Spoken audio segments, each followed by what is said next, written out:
कि हम किसान को बेहतर लाभ दे पाए, उपभोक्ता को भी भरपूर मिल पाए, क्योंकि कोई भी स्वाभिमानी और शक्तिशाली राष्ट्र, विकसित राष्ट्र, आत्मनिर्भर राष्ट्र खाने की चीज़ों के लिए अब दूसरों पर डिपेंड नहीं रह सकता।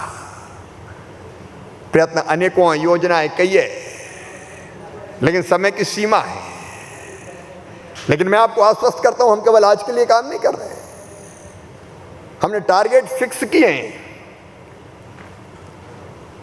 हमने टारगेट फिक्स किए हैं, जैसे मैं 2047 में हम कितना खाद्यान्न का उत्पादन करेंगे, 550 मिलियन टन, ये हमने टारगेट फिक्स किया है। आने वाले समय में बढ़ती आबादी और ज़रूरतों को ध्यान में रखते हुए हमने बागवानी फसलों का उत्पादन तय किया है।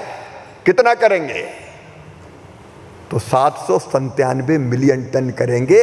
अभी 376 मिलियन टन है।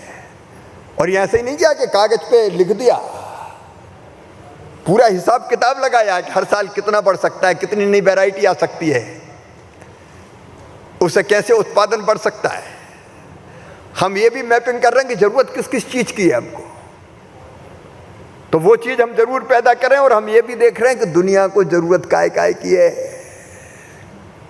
हर कुछ पैदा नहीं करेंगे, हम वो चीज पैदा करेंगे जिसकी जरूरत दुनिया को भी है, ताकि हम एक्सपोर्ट करके हमारे किसानों के लाभ को और बढ़ा सकें।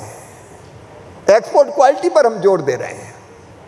दुनिया को कैसे फल चाहिए, कैसी सब्जियां चाहिए, कैसा अनाज चाहिए, एक एक देश की मैपिंग कर रहे हैं हम। मिडिल ईस्ट को क्या चाहिए तो हम वो भी पैदा करेंगे। बाकी दुनिया के देशों में किस किस चीज की जरूरत है। हम केवल भारत की जनता का पेट नहीं भरेंगे। मैं गर्व के साथ कहता हूं, हमारा संकल्प है, हम दुनिया का फूड बास्केट बनेंगे। भारत दुनिया का फूड बास्केट बनेगा। तो उस दिशा में हम निरंतर काम कर रहे हैं। हर सप्ताह में समीक्षा करता हूं, टारगेट मीट आउट हो रहे हैं हर महीने कि नहीं, हम वो देखते हैं। हाँ, खेती में कभी कभी अनिश्चितता आती, जैसे इस साल अल नीनो का संकट। पिछले सप्ताह तक 1 करोड़ 1 लाख हेक्टेयर में कम बोनी हुई थी। बीच में थोड़ी बारिश हुई तो स्थिति सुधरी है। 50 लाख हेक्टेयर में अभी कम बोनी हुई है पिछले साल से। लेकिन वैसी परिस्थितियां आएंगी तो उनका भी मुकाबला करने की हमारी कोशिश है। खेती में आत्मनिर्भर भारत और विकसित भारत के लिए विकसित कृषि और समृद्ध किसान बहुत जरूरी है मित्रों। उस दिशा में प्रधानमंत्री जी के नेतृत्व में हम लगातार काम कर रहे हैं। और आर भारत के माध्यम से आज मैं देश को आश्वस्त करना चाहता हूं, देश की खाद्य सुरक्षा सुनिश्चित होगी, कभी देश को नीचा नहीं देखना पड़ेगा। लेकिन खेती और ग्रामीण विकास एक दूसरे से जुड़े हुए हैं, चोली दामन का साथ है। खेत गांव में ही है अपना हिंदुस्तान, कहाँ वो बसा हमारे गांव में। महात्मा गांधी कहते थे गांव भारत की आत्मा है, अगर गांव नष्ट हो गए तो देश की आत्मा ही नष्ट हो जाएगी। अब पता नहीं कैसी कैसी योजना बनी थी। एक बनी थी मनरेगा, बड़ा हल्ला मचा। हमने देखा आके कि मनरेगा में इतना भ्रष्टाचार है, भ्रष्टाचार की पर्याय बन गई मनरेगा। चारों तरफ लूट, मजदूर थे ही नहीं, मशीनें काम कर रही थी, पैसे ले जाओ। योजना का नाम बदल दिया, बड़े काम छोटे छोटे करके ठेकेदारों को दे दिए। जब व्यापक गड़बड़ियां देखी तो यह तय किया कि अब योजना का स्वरूप बदलना जरूरी है। हमारे गरीब को रोजगार मिले, इससे कोई इनकार नहीं है, वो हमारी प्रतिबद्धता है। और इसलिए तय किया। लोग डरते थे कि अरे मनरेगा को हाथ लगाएंगे तो हल्ला मच जाएगा, हंगामा मच जाएगा, गरीब विरोधी कदम। हमका गरीबों को मिल ही नहीं रहा तो गरीब विरोधी कहां से। हमने तय किया 100 के बजाय 125 दिन रोजगार देंगे, लेकिन मिलेगा काम करने वाले को ही पैसा। टेक्नोलॉजी का इस्तेमाल करेंगे, 100 के बजाय 125 दिन रोजगार। लेकिन उसके साथ हमने ऐसे ही नहीं कहा। आर भारत के माध्यम से देशवासियों को बताना चाहता हूं, कुल मनरेगा में यूपीए की सरकार में कभी 40,000 करोड़ से ज्यादा खर्च नहीं हुआ, प्रधानमंत्री नरेंद्र मोदी जी के नेतृत्व में 1,13,000 करोड़ रुपया तक हमने खर्च किए पिछले।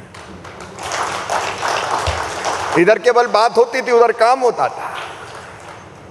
लेकिन इस साल बजट में जो प्रावधान किया है, 95,600 करोड़ केंद्र सरकार का और 40% राज्य का, कुल मिला के 1,51,282 करोड़ रुपया। अब इतनी विशाल धनराशि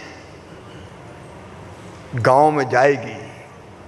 7.5 लाख करोड़ 5 साल में खर्च होंगे। 2,86,000 पंचायतें हैं, एक पंचायत में एवरेज 2 करोड़ से ज़्यादा जाएगा तो विकसित गांव अपने आप बन जाएगा, ईमानदारी से काम हो जाएगा। इसलिए रोजगार तो मिले मजदूर को, लेकिन विकसित गांव और प्लान कौन बनाएंगे? पहले दिल्ली और राज्यों की राजधानियों से सरकार तय कर देती थी ये काम होगा। हमने तय किया कि दिल्ली तय नहीं करेगी, बेंगलोर, मुंबई, कोलकाता, भोपाल तय नहीं करेगा। गांव में बैठ के धन्ना, पन्ना, कल्लू, लल्ला, मन्ना वो तय करेगा कि मेरे गांव में क्या काम होगा। ये तय कर दिया कि गांव की योजना गांव में बनेगी। हमें सड़क बनाना है, पंचायत भवन बनाना है, आंगनबाड़ी भवन बनाना है, पशु शेड बनाना है, खेत सड़क बनाना है, तालाब खोदना है। गांव वालों को तय करने दो ना भाई, तुम कौन होते हो तय करने वाले? इसमें प्रावधान कर दिया कि नीचे ही तय होगा और गांव के लोग प्लान बना रहे हैं। पहले हल्ला मचाया कांग्रेस बाकी मित्रों ने, गरीब मर जाएगा, पैसा नहीं आएगा। लेकिन आज मुझे बताते हुए गर्व है, आर भारत के माध्यम से देशवासियों को, जिन सरकारों ने विरोध कभी किया था विधानसभा का सम्मेलन बुला बुला के, वो भी सब विकसित भारत जी राम जी में शामिल हो गए। सबने बजट में प्रावधान कर दिया, योजना नोटिफाई कर दी और हर जगह काम चल रहा है। हाँ, मॉनिटरिंग हो रही है टेक्नोलॉजी के माध्यम से कि आदमी काम करेगा। मजदूरी टाइम पे नहीं मिली तो बेरोजगारी भत्ता, और लेट मिली तो ब्याज भी देना पड़ेगा। इतने प्रावधान किए, मैं बहुत विस्तार में नहीं जा रहा। इतना हल्ला मचाता है, महासंग्राम होगा, धरती हिल जाएगी, आसमान फट जाएगा, पत्ता भी नहीं हिला। विकसित भारत जी राम जी लागू हो गई पूरे देश में।